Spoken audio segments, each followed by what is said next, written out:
Hello and welcome to the Dan BTF YouTube channel. Here I am with another Formula One related video. Today I will be picking my official Formula One fantasy game driver team for the first time ever. So I think that's important to note. If you're here thinking I want to watch some expert in the Formula One fantasy game pick his team, this is not the video for you. I'm sure there's lots of suggested videos over on the right hand side, but I'm literally a new player to the game. I'm basically going to be learning the rules as I pick, and feel free to school me in the comments below with the inevitable sort of strategy that always wins, but I don't know necessarily that strategy at this point. I'm just an F1 fan that will be playing Fantasy F1 this year. So here we go, sign up, which brings me to this. So I've had a brief look over on that homepage of what's required. We pick 5 drivers, we have a budget of 100 million, and we have a constructor to add to this as well. So first of all, let's just have a look at the driver prices. We have Lewis Hamilton, 31 million, Max Verstappen, 30.5, George Russell, 24, Charles Leclerc, 18 million, Checo Perez, 17.5, Carlos Sainz at 17, Lando, 16, Daniel Ricciardo, 14.5, Pierre Gasly, 13.5, Alonso, 12.5, Esteban Ocon, 12, Seb Vettel, 11.5, Lance Stroll, 9.5, and so on. You can see the rest there. Maybe I've got this far, I might as well. Lance Stroll, 9.5, Bottas, 9, Tsunoda, 8.5, Zhu, 8, Albon, 7.5, Latifi, 7, Mick Schumacher, 6.5, and Nikita Mazepin, at the moment, 5.5. And then constructors, which we have to have one of those on our team. Mercedes, and all the way down. We won't name all the costs of those. Let's have a look then at how the point scoring works on this. I'll open up a new page there. So qualifying, if you get through Q1, you get a point. Q2, 2 points. Q3, 3 points. This is interesting. Qualify ahead of teammate is 2 points, and that says driver only. So I assume that, say you had Hamilton and Mercedes, you would get a point for each. That's what I'm assuming there. So you would get 2 points for that, etc. Did not qualify, -5, and disqualification from qualifying is -10. So I don't know whether that includes like an engine change or gearbox change, etc. I know one of those would make you start from the back of the grid, right? And one is usually a good place penalty. So we have qualifying positions, 10 all the way down to 1 for those Q3 positions. Finishing the race, you get points. Gaining positions, which I think this is an important one, you get 2 points per position gained, up to a maximum of 10. So you could gain 5 positions and you'll get 2 points for each of those. Finished ahead of teammate, again, that's quite important, driver only. Fastest lap, which usually last year only went to sort of one of 2 teams, but it could be 4 different drivers usually for that, depending on if they want to throw on softs at the end. Per position lost, -2 points per position lost. Not classified and disqualification from the race, -10 and -20 respectively. Race positions gained are relative to qualifying position or sprint finishing where possible. Cars that have covered 90% of the number of laps covered by the winner, rounded down. Cars less than 90% of the laps will not be classified. Oh, interesting. Okay. Race position bonuses, similar. I mean, that is the same point system, I think, as the drivers themselves. And then these are good as well, streaks. So consistent drivers rack up points. And then there's points there for sprint races. So there we go. Okay, so we have a rough idea of the point scoring system. Let's have a look if what we're dealing with in terms of money. You know, if you were going to go for the very best drivers, so you would want Hamilton, Verstappen, you would want Mercedes, and that leaves me with 4 million to spend on 3 drivers, which is impossible. So it looks as though you're probably going to get 1 premium driver, and then we will have to shop smart for the rest of the drivers. I'm thinking as well that trying to pick the best driver in a pair is always obviously going to be beneficial, as they get those points for qualifying and finishing ahead of their teammate. So the first driver for me that I am going to pick for my team is Carlos Sainz. Early signs are showing, and I've got a news article here, that Ferrari are looking very fast this year. They're adjusted times, so these were the Barcelona times, and you can see Ferrari here. Leclerc had a 119.689 lap on the medium tyre there, and that's been adjusted to say that actually potentially they're one of the fastest cars on the grid this year. But I'm going to pick Carlos because he was so consistent last year. I think he raced something crazy like 90, I want to say like 98% of the laps last year. So Carlos is a very consistent driver. I think he's going to be the top driver at Ferrari this year, and he's my first pick. Also for overtakes, we've got to go with the king of overtakes, which is either going to be Alonso or Vettel. So I'm going to throw him in my team as well. So that's 2, I think, value picks. I probably have to go for either Lewis or Max, or Mercedes as the constructor. We'll try a couple of different variations, but at the moment I will go with Lewis because I just think this guy I think he's going to run away with the championship this year. I think he's got enough fire in his belly to really, really want that championship this year. Not that he didn't last year, but I think he's going to be a force this year, as much as I would like to see Red Bull and Ferrari do well. I hope I'm wrong. I hope I come back and watch this in a year's time and think, wow, Mercedes didn't dominate this year. But everything we've seen, obviously from the turbo hybrid era,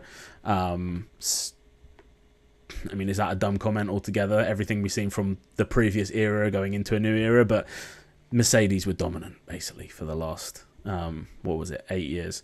So anyway, moving on, let's look for a value constructor. McLaren, Alpine, Aston Martin. I think I'm maybe going for something in this range. In terms of podiums, you're probably not going to get many podiums from Aston Martin and down, nor are you going to get many Alpine podiums. But who's got the more consistent drivers? And I do think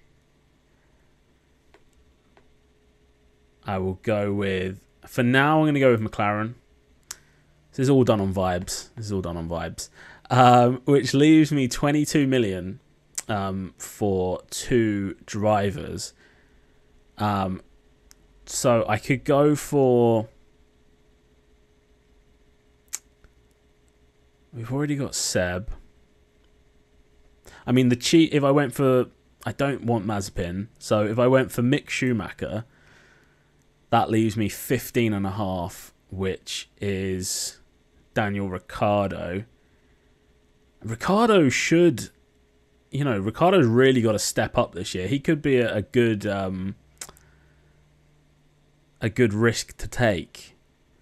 But then Lando was the better driver last year, but Ricciardo is on that money. I think he's paid like 3 times the amount of Lando, or at least he was last year. So he's got to step up, and you would think that if he doesn't this year, it could be one of his last seasons with that opportunity. So let's throw Danny Rick in there at the moment, and then that does actually give me another $1 million to play with, which I could take Alex Albon in a Williams instead of Mick Schumacher, which I think is a smart move, just because you'd rather have the Williams and a Haas on your team. So Sainz, Vettel, Hamilton, Albon, Ricciardo, and McLaren. That's my team at the moment. Let me just see what happens then when you go next. Select your turbo driver. Turbo driver must cost 20 million or less. So that's going to be Carlos, Mr. Smooth Operator, Carlos Sainz. And select your favourite team. Well, this is a controversial moment. I might have to blur this bit out on the video. Yeah, I have to blur that out. That's not going to make me popular.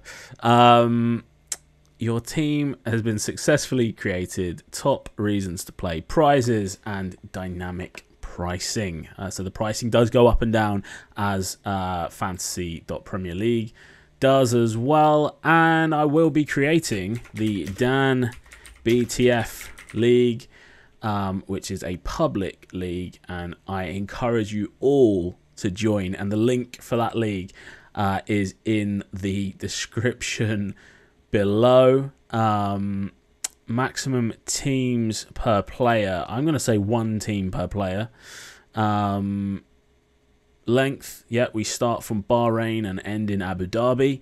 Obviously, as I'm recording this video, we're on the 4th of March 2022, so we are 2 weeks away from Bahrain.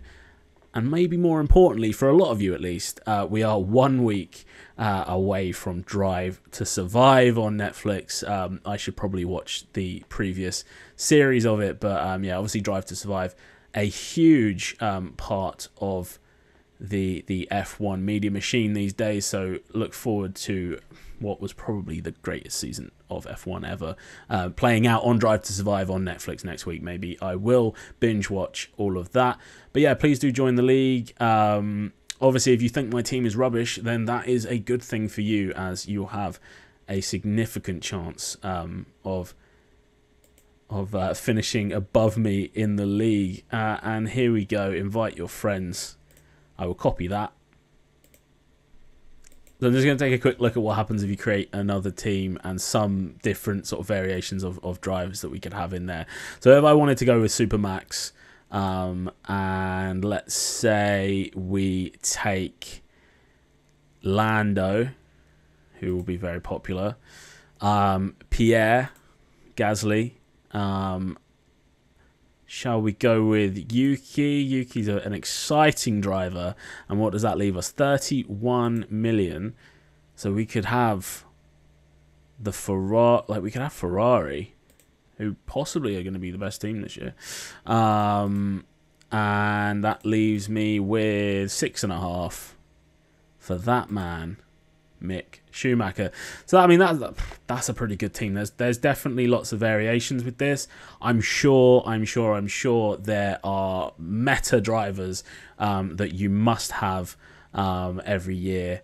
I can't see how it's not Hamilton.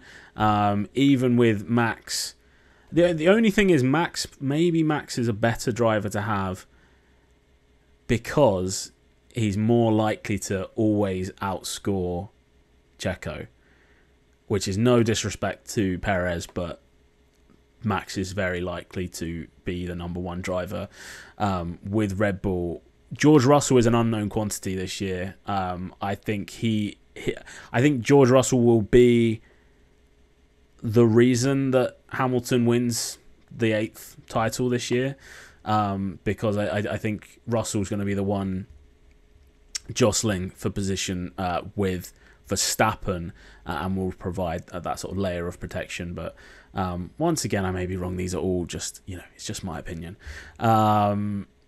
So yeah, I think maybe Verstappen might be the meta driver to have. Also, a fantastic qualifier is Verstappen, and I would also imagine that people play this in a way that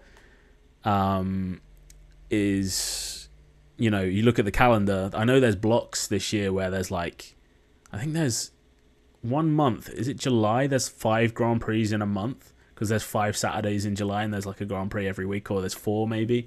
But yeah, there will be blocks of the season where, these are Red Bull tracks, or these are Ferrari tracks, or these are Mercedes tracks in particular, or we know that Mercedes are going to use their third engine like they did last year, where they just throw it in for the final few races and crank it up to 100%. So I'm sure that there's some strategy involved around that. And please do send me in the direction of the channels here on YouTube, which I'm sure cover the strategy of fantasy Formula 1. This video has been just for fun. Please do make sure that you join the league using the link below. Look forward to being absolutely smashed for points by probably most of you, but it promises to be a fantastic season. And if it's even, 90% as good as last season, then it promises to be the sport to watch this year. And also, those of you that watch it, enjoy Drive to Survive 2. If you want to watch another video of me, it probably won't be Formula 1 related, but there's one here, one over there, and you can hover over that to subscribe to the channel. And guys, I will see you all on the next upload. Thank you so much for watching. Bye-bye.